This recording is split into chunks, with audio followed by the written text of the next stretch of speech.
රොන්සා ටෙලිනාට්‍ය ඇසුරිනි. රසිකාවියකගේ ප්‍රබන්ධ. Fan fiction. කතාංග 187. එපිසෝඩ් 187. Teledrama spin-off. ස්තුතියි රොන්සා පවුලේ සැමට. විශේෂ ස්තුතිය සෑගිගේ මමාට දිරිමත් කළාට. 5:27 හවස.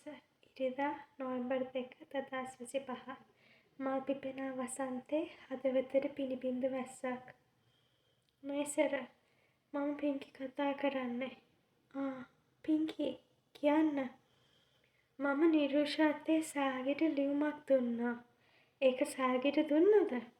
ඒ පිංකි ඔත් මාර වෙලාවට කතා කරේ. මේ නිරුෂ ඔයා දුන්න ලියුම ගැන කිව්ව විතරයි. ඒක නෙමේ පිංකි. ඇයි ඔයා කතා කළේ? සෑගේ අම්මා ඉන්නවද අද? මට පොඩ්ඩක් ආන්ටිත් එක්ක කතා කරන්න පුළුවන්ද? නේසර? ඉන්න පිංකි. මම ෆෝන් එක දෙන්නම් දීපිකා අම්මට. ඇයි නේසර?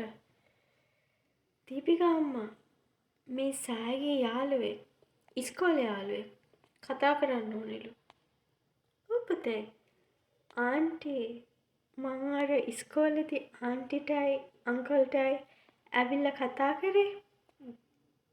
ගෙදර යන්න යද්දී. ඔව්ද? කියන්න. කොහොමද ඉතින්?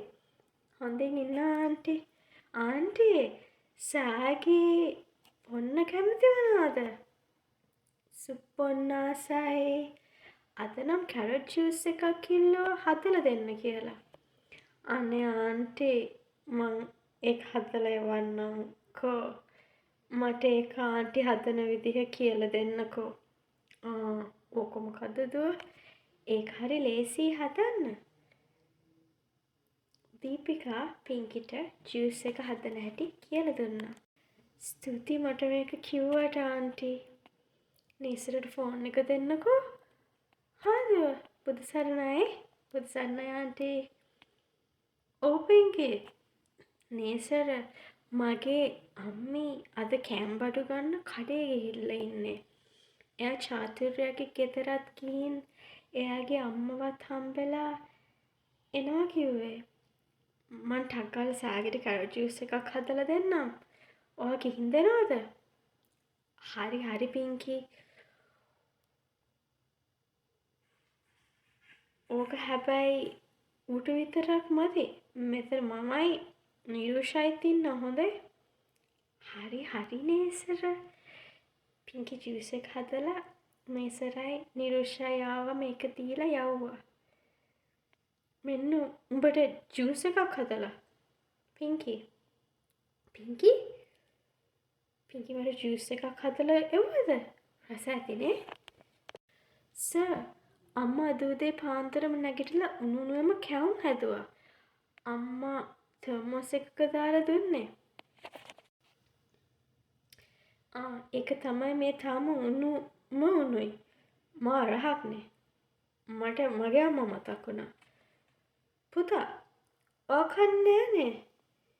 නේ මේවා? නෑ තාත්තේ. ඔයා කන්න. එහෙම හරි නෑනේ පුතා. ඔයා එකක් විතරක් කාලා බලන්න. ඇත්තටම රහයි. අවුරුදු කාලේ මතක් වෙනවා. හසරාලි මං එදා කිව්ව ඩොකියුමන්ට්ස් ටික ගෙනාවද? ඔව් ආදේශ් සර්. හරි එහෙනම් අපි යමු. ආදේශ් හසරාලිව අරන් ගියේ කොළඹ විවෘත විශ්වවිද්‍යාලයට. ආදේශට රෝම දුන්න සල්ලි වැඩිපුර අධ්‍යාපනය හසරාලිට පටන් ගැනීම වෙනුවෙන් විශ්වවිද්‍යාලයට දුන්න ආදේශ්. හසරාලි මෙලෙස නැවත ඉගෙනීම පටන් ගත්තා.